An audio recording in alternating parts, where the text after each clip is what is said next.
How do you become a ball buddy? I think it involved Jack and I being in a hotel suite at the Hard Rock in Las Vegas at his birthday last year, totally naked with like 15 other people. And I think that's how, most of them girls, it's okay. It wasn't just me and, I think Jack and I are actually the only guys. And that's how we became, I guess, ball buddies. Does Jack have good dick? Yeah, it's very strangely colored compared to the rest of his body. It's tanner than the rest of his body. It's a very interesting looking penis, that Jack Bearcat. So does that mean that he tans his penis? I think he like wears like a bodysuit, goes to the beach, and just like pulls his penis out and tans it, or maybe he goes in a tanning bed fully clothed except for that. He probably wears like a suit in a tanning bed or whatever, and I don't know. It's really tan. It's really awkward. So introduce yourself. I'm Brian Logan Dales. I sing for a band called the Somerset. So how are you enjoying the Warped Tour? I'm loving it. Today we're moved to main stage in the amphitheater here in Maryland, and it's the 6th time we've been moved to main stage, so we're feeling very privileged. Kevin's been very good to us this year, but we've had some really unbelievable shows. Every single show it's been really good. So it's very different than 2010, where we were a much smaller band, new to the tour, so we didn't really know what we were doing. But we're having a great time this summer. It hasn't been too bad, too hot, too miserable. So I mean, I saw the video. It's obviously good having Kevin Lyman as your father. Yeah, it is good to have Kevin Lyman as my dad. Exactly. What I've made my rounds on Warped Tour. A very eclectic taste in music, and there's a lot of it out here on Warped Tour. But what I've really gravitated towards are, I really love watching Wallpaper set. It's the most fun set I've ever seen. It makes me feel like I'm not having fun on stage, and I'm having tons of fun. But it's this cool blend of hip-hop and rock and pop music with this insane energy, and it's the most fun set you can watch on Warped Tour. So check out Wallpaper. I love watching my friend William Beckett play acoustic at the Acoustic Basement stage. I just got to see Five Knives, and they're really, really cool. That's a lot what I've been watching. I watched some of the Used today for the first time on this tour. I mean, I grew up listening to the Used. We did a tour in Australia with them, and they're really, really tight live still after all the years, which is really exciting. You see a lot of bands kind of just fade away as far as how good they are live as they get older. But the Used is still so good. And our friends 303 are back on the tour, and I love those guys. So I check them out still. 6 years now. 6 years, since 2007.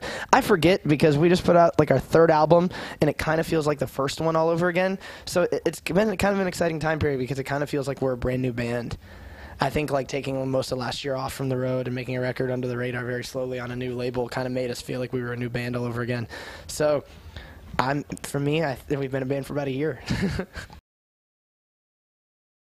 Yeah, absolutely. I mean, there are things that I think keep it in the ground to our fans that are similar to every record. I mean, we've always written, I guess, pop-oriented songs. I think the Somerset always started with us just being lovers of writing pop rock songs. So I think every record has been some sort of progression of that. But like, I always believe that every artist, every band should grow. I think if I wanted to listen to a band's first album 3 times, I'd probably just listen to their first album. So I never wanted to, I guess, do that.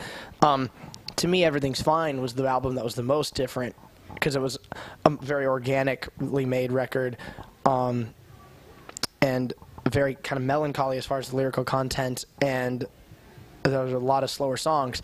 But I think with Legendary, we really wanted to take a look at what was so great about Love Like This and what we loved about Everything's Fine, which to me was the energy and kind of the youthfulness of Love Like This, and then Everything's Fine had the sense of maturity and really concise songwriting. So to go into Legendary with that in mind, but while also trying to make sure that this record had its own X factor, we just started writing. And a songwriter mentor friend told me that I needed to grow back down and to live first and write later. So we made this record that was about inspiring people to be the best version of themselves that they could be, but to me it was mostly just a record that really saved my life with one song called Legendary. So I think this is just a record about being the best person I could be.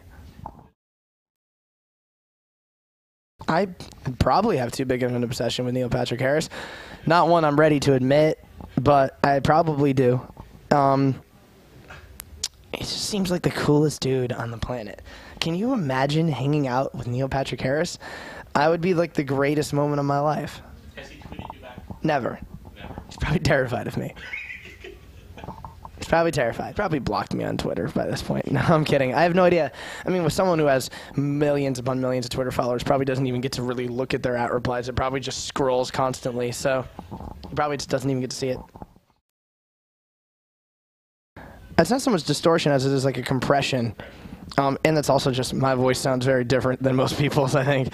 I think a lot of people would be surprised that sometimes my voice just sounds like that. But yeah, I'm very much in. Everything's Fine was very different because of the vocal. I'm very into the way records are made, and always been very intrigued with production. So I guess I can tell you, Everything's Fine, as far as the way the vocal was recorded, was very different than Love Like This. And with Legendary, Everything's Fine was we went in, it was full passes of the song, kind of no tuning, a much more organic, raw approach to doing it, just to show that I could, while Legendary was a much more, I guess, in the direction of the way a lot of pop music records are made, where it's stacks upon stacks of vocals. Like every chorus on Legendary has like 4 lead vocals and different stacks of harmonies. When you blend it all together, it starts to sound very, very tight and very compressed. And then when you put a little bit of compression on it and some reverb, it's a very crisp sounding vocal, which is maybe, I guess, where that impression of it being like the distortion sounds. But it's a very, very crisp sounding vocal. And to me, it sounds like a wall of vocals. And I think that's, to me, that's something I'm very intrigued by as far as vocal recordings. And I think, that's the way I really like a vocal to sound. It's very, very big. It's very, I think I like how crisp and how thick a lot of the vocal production on Legendary is. A little too comfortable. I'm actually uncomfortable anywhere else but performing at this point. I feel like I'm more comfortable on stage than I am just in reality. Do you think you're hiding something yet? No, not really. I feel like I'm hiding anything. I think I just go on stage and just let it all go. I'm not hiding anything anymore. I think I used to be, but I'm not anymore. I was 16 and there was a girl that I was really trying to impress. Well, actually, let me start a little further back. I've always been interested in music. I grew up in a household where Bruce Springsteen was God and Born to Run was the Bible. So, music and amazing music was always played around me all the time at such a young age. Like I remember seeing Bruce Springsteen when I was like 2 years old, and we're not going to talk about the fact that I'm wearing a Springsteen shirt right now while I'm talking about this. But and then I remember, I guess years went by. I dabbled with every instrument from piano lessons to guitar to drums. I've played a little bit of everything. But when I was 16, I was a sophomore in high school. This girl I really liked who was in my school student government, and I decided on a whim that I was going to be like the one guy to join student government just because I really wanted to spend more time with her. So I was in a student government class every day, or once a week after school, with a bunch of teenage girls. And every year the sophomore class of my high school ran our school's, I guess, Battle of the Bands event. It was called Rock Revolution. And so thus a bunch of teenage girls and then one guy were about to run a music event, and I didn't really trust any of these girls to know what they were doing. So all of a sudden I kind of became in charge of running this Battle of Bands event, and I had this idea on this year that let's have an acoustic stage in the lobby so that in between local bands on our stage, in between teardown time, there was acoustic music in the lobby, so there was never any downtime. It was similar to the way Warped Tour has back and forth stages. And so it seemed like the greatest idea ever, but we didn't get enough people to play on the acoustic stage. So literally the night before this Battle of the Bands event, me and a friend of mine who played guitar decided to learn 5 cover songs in his garage. I'd never sang anywhere but in my car and in my shower. And we went and did it, and it was the most exhilarating moment of my entire life. And I guess I never really closed my mouth ever after that. So, I guess, for a couple of years, until I finished high school, I just played acoustic at coffee shop gigs, and then I met the rest of the guys in 2007, and we started the Somerset. And the girl I did it all for turned out to be a total bitch. Well, so far the only thing planned. Actually, no, never mind. There are two things. Today we announced Warped Australia. That starts right after Thanksgiving and goes through the first week of December. Really excited about that, to go back down to Australia. We've been there once before, and it was the coolest country, so I'm really excited. But we're in September, we're playing the iHeartRadio Festival in Las Vegas. That'll be the biggest show we've ever played to date by a mile, so that I'm really, really excited for that. We're very honored to have won the Macy's Rising Star competition this year. And we're working on fall U.S. tour plans right now, but we're not far enough away, I guess, for me to talk about them yet, because I don't even really know what we're doing. But we're going to do a tour in the U.S. in the fall, hopefully October, November. The video, the reception to the video has been really cool. It was, first and foremost, it was the most fun video we've ever made, and really kind of the easiest. Hannah Lux Davis, who directed the video, has directed some of my favorite just hip-hop videos in the last couple of years, from Drake and Lil Wayne to Nicki Minaj. Like, that's like, it was really cool to work with her, and a real privilege, because she made us look so much cooler than I think we actually are. But it's a really fun video. There are a lot of the girls who were little speed dater actresses were really funny. It was a really fun video to make, and it was one of the easier ones, and it turned out to be, I think, our best one so far, and the response has been great, and our fans think it's hilarious, and I love it. And I've never speed dated before, and I'm never going to. So if that was your follow-up question, I'm never going speed dating. I feel like only the world's most terrifying people go on speed dating. I think I'm more confident than our character in the video. Well, hold on. The character in the video starts off pretty awkward. He blows it with the girl upon first date. He's like a Seth Cohen from the OC, just stuttering and can't put his words together, and he blows it when the 2 minutes are up, and he gets shuffled on at the next date. And he musters up his confidence by the end of the video. And I guess that's actually very similar to me. I think I'm just as much awkward and no idea and incoherent as I am confident on this some days. Well, I suppose it does take confidence to be naked in a room full of girls. And Jack Bearcat. Takes a lot of confidence to be naked in front of that guy. He's like Ron Jeremy. It takes like an elephant's arm. I said that on camera. Yeah, we're going with it. We're sticking with that. I'm trying to think. There's been a handful so far that I can recall from. Bamboozle main stage in 2010 was very big. We played early, but there were still probably 8,000 people when we were there. That was insane. We played Slam Dunk main stage in the UK, which was very similar, a few thousand people. We went to the Philippines last year, and the Philippines are so responsive to this type of music from this world. And we went over there with Forever Six Kids and the Ready Set and a Rocket to the Moon, and we were just these shows in malls, but they were massive, massive shows. And then, I mean, I'm never going to forget today's show in the amphitheater on main stage here in Maryland. Literally every seat from the floor all the way to the top is full in this amphitheater, which means there probably had to be like 5,000 to 7,000 people in there when we played, and that was at noon. And so that's pretty crazy to me, but it's all going to come down to this. I think it's just all just preparation for this iHeartRadio Festival at MGM Grand, where we're going to be playing for like 20,000 people, so that'll be pretty wild. Honestly, I'm usually thinking about like eating a peanut butter and jelly sandwich after I play or something ridiculous like that. It's a lot easier. I actually like playing for bigger audiences much more. I find myself having way more energy. I move around a ton, and it's not so much about connecting with one person individually as it is like a small club show, as it is like they're one giant entity of life, and you're just trying to entertain. And there's a very different energy that I'm very responsive to as far as a bigger audience. So I thrive on the bigger ones. And really big stages are fun because I'm like a little Energizer bunny when you put me on a stage, and I need a big one so I can run around a lot. Yeah, I just played acoustic out in the lobby with a friend. This is 3 years prior to the Somerset, and or 2 years prior to the Somerset, and yeah, I just played acoustic for like just friends from high school. I was like the jock kid, kind of. I mean, I played a lot of different sports. I played basketball, so it's very different for my friends to see. The response was really, really awesome. We just played cover songs. I guess so. I mean, that was the only time I can ever recall being very nervous.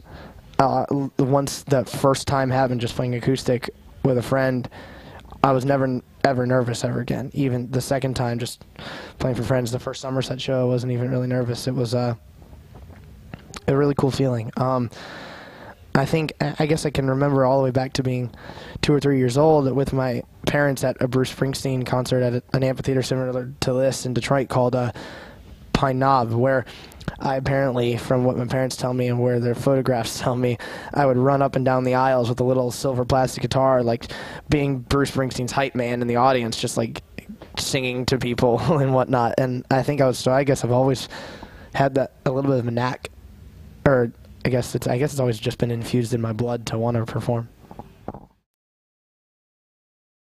Well, we now know after the end of season 8, the audience knows who the mother is, but the cast and Ted Mosby himself haven't met her yet. So it's really, I guess that was really, to me, that was a really cool way for them to show the mother to the viewers before anyone else in the cast met. So I think, and I'm really excited that you met her at the end of season 8, because to me, I think season 9 is just is gonna let you get to know Ted and whatever the mother's name may be and their relationship, and then it'll probably, I assume it's gonna end with their wedding. But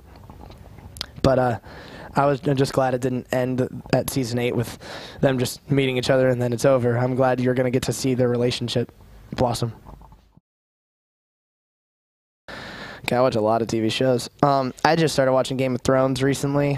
I didn't think, it took me like 3 tries. This is the first time I've ever like really had some perseverance trying to watch a show. Like I'll try anything. I really, really love TV. I used to, when I was in high school, I took like classes and really wanted to like write television. It seemed like the coolest thing in the world. And I don't know, I'd still love to do something like that. But I've always loved TV. Game of Thrones is the first time I've ever watched a pilot. Didn't finish it the first time. Watched it again and was like, okay. And then watched it a third time and then finally moved on to the second, third episodes. And then I finally really got myself into it and I really, really love it. So it was the first time I've ever given a show more than one chance. Really, really like it. I finished the first season last night. So I'm behind 2 seasons, but I watched that. So as far as shows that are current standing on TV, I guess it's How I Met Your Mother, now Game of Thrones, and Californication. But God, I've watched everything. I mean, as far as other favorite shows, I mean, I was a huge Lost fan. I was a huge fan of the OC. I was a fan of Dawson's Creek when I was too young to be a fan of Dawson's Creek. I was like 7. I didn't understand half the words they were saying and I don't know if the actors understood half the words they were saying, because I think they were, the vocabulary, the vernacular on that show was just outrageous for its age. But we're not going to go into that. But I've watched everything. And then I've usually written songs about TV shows.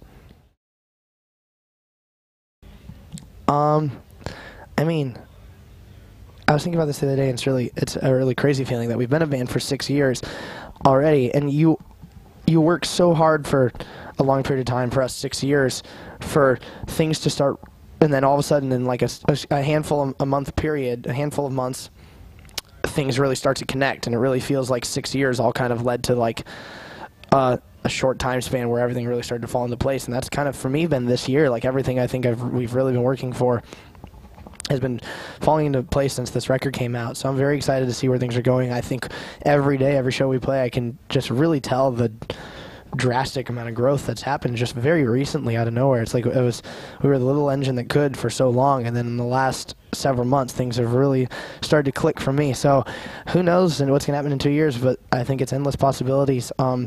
In 2 years we'll probably have another record out, but the ultimate goal is to always just be playing bigger and bigger shows and bigger, have more people come out to watch you play. And I think the Somerset's always been about not just limiting ourselves to one demographic of people. I want to play music for the teenage girls who've listened to our band forever, to the newfound like college bro dudes who come out to our shows out of nowhere, who are my favorite people because they're hilarious in the crowd.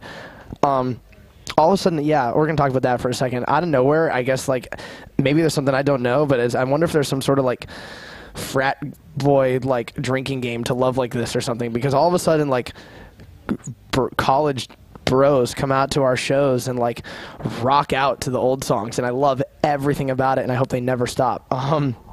So, from the fans we've had for years who are the best people in the world, to fans who are meeting us this year, to older fans we might make in the future, or fair weather fans who might just hear a song of ours on the radio someday.